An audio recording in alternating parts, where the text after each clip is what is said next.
right.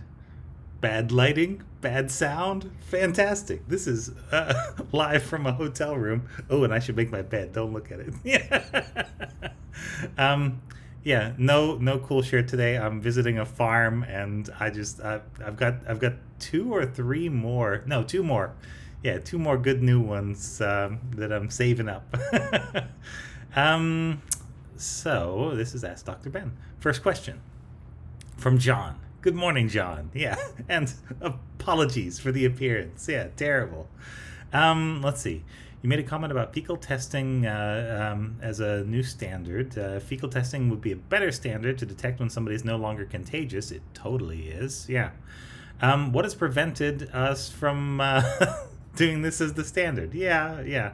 And given the discomfort of nasal swabs in particular, I hear you. Yeah. Wouldn't most people prefer fecal testing? Yeah, probably. So there is now a saliva test, and I think the entire reason behind this is that poop is gross, and yeah, people don't they don't want to talk about it, they don't want to see it, they don't want to deal with it.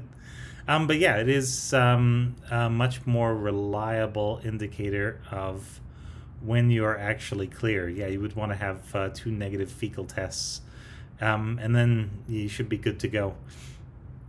It's sort of it monitors whether there's still virus left inside you, and it's the test that shows that people still have plenty of virus inside them, and so are potentially infectious for up to 2 weeks and sometimes longer after their symptoms go away. So yeah, it's a thing that most of the rest of the world has figured out, and there are people that know it, but it is not something that I am seeing widely done in the U.S. I think it's squeamishness. I don't think there's anything else, any other scientific explanation anyway. But yeah, it's basically the same test. It's not any more difficult to run, and yeah, yeah, you don't actually have to swab anything. It's you just take a sample and put it in a little jar, and you do the test on that. Basically the same thing. So there we go. Yeah, I don't know. There are things where I just wonder, like, what are we doing? Why aren't we doing this thing the right way when everybody else is doing it and it works and it's really good? This is one of those, and it may be now that there's the saliva testing thing that people decide that that's better. I mean, it's the swabbing at the back of the nose was always more of a flu test. It does pick up COVID in a lot of people, but it is not it's not as sensitive as the fecal testing. So yeah, fecal testing. I don't know.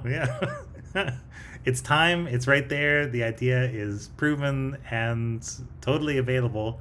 It would make me really happy to see some big hospitals pick this up, and sort of acknowledge that this is a good way to go. And yeah, I think this is also part of the way that we dig out from the COVID problems that we have right now, by figuring out exactly when everybody is negative again, and making sure that they are not in the place where they can infect anybody else until they are confirmed as definitely negative.